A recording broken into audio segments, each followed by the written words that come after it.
l'âge du chaos. Deux factions s'affrontent pour la domination.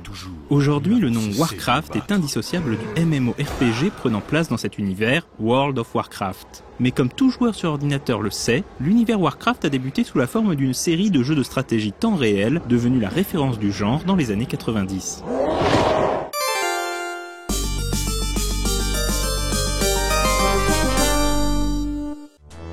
Lorsque le développement de Warcraft débute, le studio Blizzard Entertainment n'est pas encore très connu, s'étant principalement illustré au travers de jeux consoles comme The Lost Vikings, Blackthorn et Rock'n'Roll Racing, jeux ayant d'ailleurs fait l'objet d'un Retro & Magic.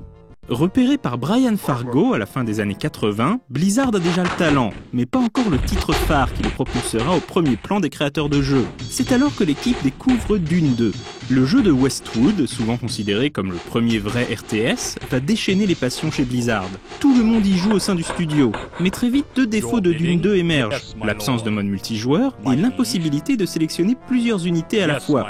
Blizzard commence alors à réfléchir à un clone de Dune 2 qui corrigerait ces deux aspects. C'est ainsi qu'il est possible de jouer à Warcraft en réseau et que l'on peut sélectionner, attention, pas moins de 4 unités simultanément.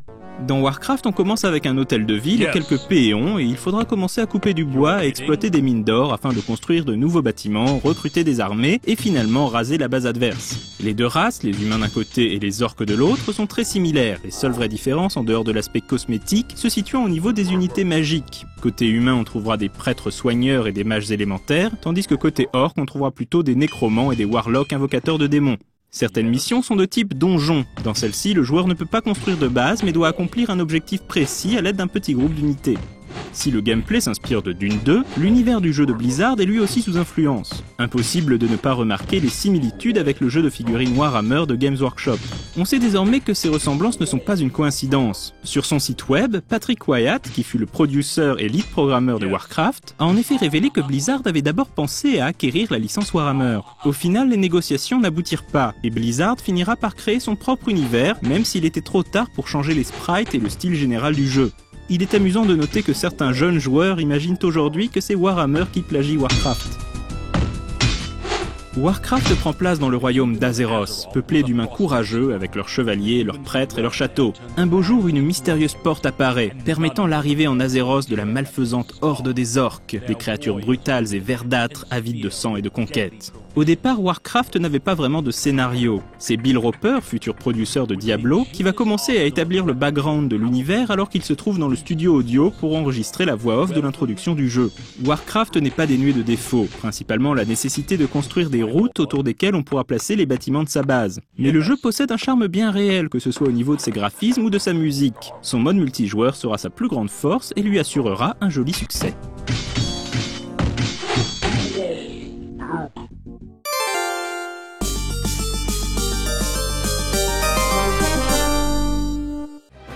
Blizzard se met rapidement au travail sur une suite à Warcraft qu'il souhaite plus ambitieuse.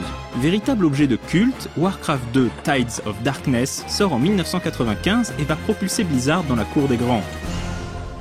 Pour qui a joué à Warcraft 2 à l'époque de sa sortie, difficile de ne pas se remémorer avec émotion les voix des unités, les scènes cinématiques, les dessins de Chris Metzen et Samwise Didier illustrant le manuel, ou encore la formidable musique du jeu. Outre l'amélioration graphique, Warcraft 2 propose davantage d'unités, davantage de bâtiments et même davantage de théâtres d'affrontement. Comme indiqué sur la boîte du jeu, la bataille pour Azeroth se poursuit sur terre, sur mer et dans les airs. Il devient en effet possible de construire des chantiers navals afin de dominer les mers, et différentes unités aériennes permettent d'en découdre dans les cieux. Une nouvelle ressource fait son apparition, le pétrole. L'univers de Warcraft gagne pour l'occasion en complexité. Le jeu raconte comment les orques ont vaincu les forces d'Azeroth, forçant les humains à fuir au nord par-delà les mers. Les rescapés d'Azeroth, menés par le chevalier Lothar, trouvent refuge au royaume de Lordaeron. Rapidement, Lordaeron demande l'aide des nains de Khazmodan et des elfes de Keltalas. C'est la formation de l'Alliance, déterminée à repousser les orques vers leur monde d'origine. Mais la Horde également a agrandi ses rangs, ralliant à sa cause trolls des forêts et ogres à deux têtes. L'histoire est également plus riche, avec des campagnes très différentes pour la Horde et l'Alliance. Le gameplay a également été amélioré. On peut désormais sélectionner 9 unités simultanément, et le clic droit permet d'effectuer l'action la plus logique selon le contexte. Par exemple, attaquer si le joueur clique sur un ennemi. Grâce à la présence d'un programme tiers appelé Kali, il devient également possible de jouer sur Internet. Enfin, notons la présence d'un éditeur de cartes afin d'encourager la créativité de la communauté. S'il est indéniable que Warcraft 2 est une nette amélioration du jeu original, on peut toutefois regretter la disparition des missions dans les donjons ainsi que de certaines unités comme les chevaucheurs de loups orques. Malgré une direction artistique moins sombre et plus colorée, l'inspiration de Warhammer continue d'être palpable au travers de certaines unités comme le nain juché sur son gyrocoptère.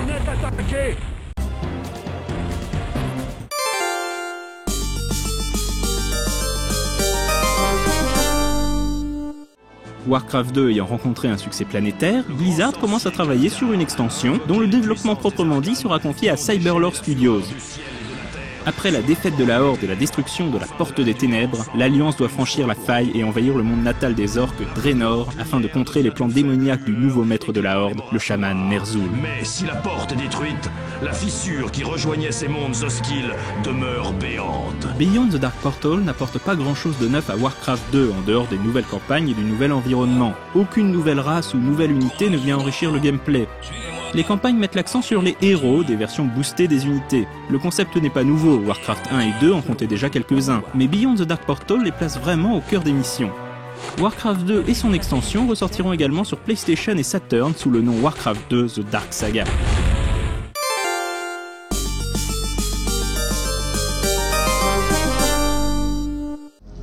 Peu après la sortie de Warcraft 2, Blizzard envisage de développer son univers dans un genre bien différent, le jeu d'aventure point and click. Ce projet, baptisé Warcraft Adventures, aurait placé le joueur dans la peau de Thrall, un jeune gladiateur orc qui s'échapperait de sa prison et partirait en quête de son peuple, renouant au passage avec ses traditions chamaniques oubliées. Malheureusement, Blizzard aura bien du mal à s'entendre avec le studio de développement russe chargé de réaliser le jeu, et décidera de l'annuler purement et simplement, alors que le jeu était en phase de bêta.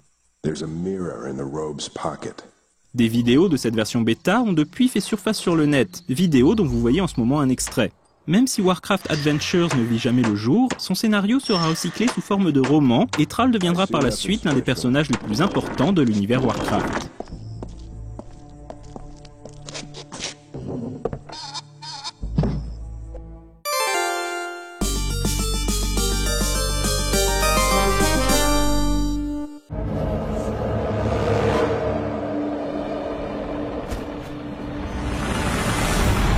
Il faudra attendre le début des années 2000 pour assister au grand retour de Warcraft, en 3D cette fois-ci, avec Warcraft 3 Reign of Chaos, sans doute l'un des jeux les plus attendus sur ordinateur à cette époque.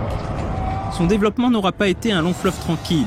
Les premières démos du jeu montraient en effet un jeu bien différent du résultat final. Blizzard annonçait avoir nettement revu à la baisse l'aspect gestion et construction de base, se focalisant sur un petit groupe d'unités que le joueur aurait pu diriger dans un open world riche en quêtes secondaires. Une sorte de chaînon manquant entre le RTS et le RPG en somme. Si on retrouve en partie cette philosophie dans le jeu, Warcraft 3 reviendra finalement à un gameplay plus proche de ses aînés. Outre la disparition pure et simple des batailles navales et du pétrole, la plus grosse nouveauté est son gameplay centré sur les héros. Il ne s'agit plus seulement de versions améliorées d'unités existantes, mais de créatures uniques, capables de gagner de l'expérience lors des combats, d'apprendre diverses compétences et même d'équiper des objets. Chaque race possède 3 types de héros. Ceux que le joueur choisira d'utiliser en priorité conditionneront sa stratégie et sa manière de jouer. Les affrontements de Warcraft 3 se déroulent à une échelle plus réduite, avec des escouades pouvant compter jusqu'à 12 unités. La rapidité et le micromanagement tiennent une place centrale dans le jeu qui ne tolère pas la moindre hésitation de la part du joueur.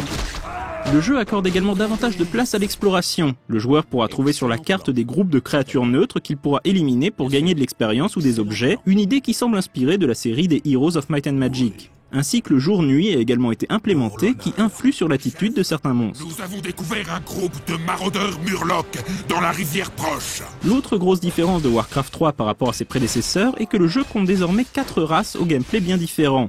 Les humains, spécialistes de la défense et du soin, les orques, agressifs mais désavantagés en fin de partie, les morts-vivants au pouvoir magique destructeur, et enfin les elfes de la nuit, rapides, fragiles et capables de se rendre invisibles la nuit. Chaque race est mise à l'honneur dans une campagne dédiée, permettant aux joueurs de se familiariser avec son gameplay avant de se lancer dans l'impitoyable arène de Battle.net, le service de jeu en ligne de Blizzard.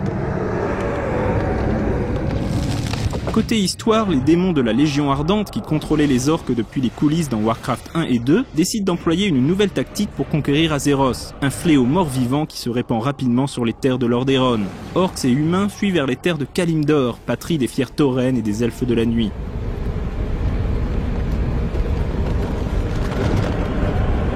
L'histoire est intéressante et plaisante à suivre, et si les scènes cinématiques en images de synthèse impressionnent, on note que les briefings des jeux précédents laissent leur place à des cutscenes réalisées avec le moteur du jeu. Voilà un aspect de Warcraft 3 qui n'a pas très bien vieilli, tant dans l'aspect graphique que dans l'écriture des dialogues.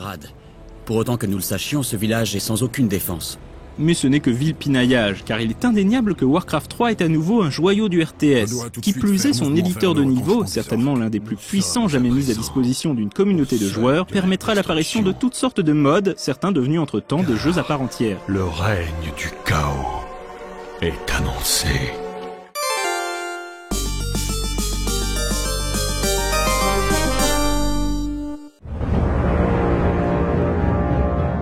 À peine un an plus tard, Warcraft 3 a droit à son extension, The Frozen Throne. Cette fois, Blizzard a vu les choses en grand. Nouvelle campagne, nouveaux environnements, nouvelles unités, un nouveau héros pour chaque race, des héros neutres recrutables dans des tavernes, et même le retour de la partie navale du jeu, certes moins développée que dans Warcraft 2, mais quand même appréciable. Une mini-faction ennemie fait également son apparition, les Nagas, qui ne sont malheureusement pas jouables.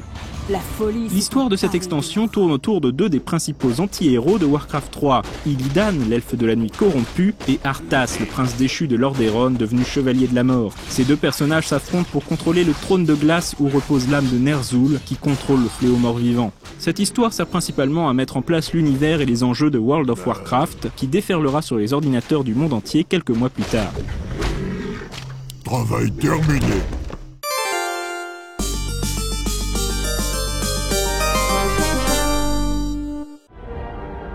Même si World of Warcraft a occupé le devant de la scène au cours des 10 dernières années, les fans continuent d'espérer la sortie d'un Warcraft 4 qui renouerait avec la stratégie temps réel. Car après tout, comme tout art, le métier de la guerre doit être pratiqué régulièrement. Vous devez rallier la Horde et mener votre peuple vers sa destinée.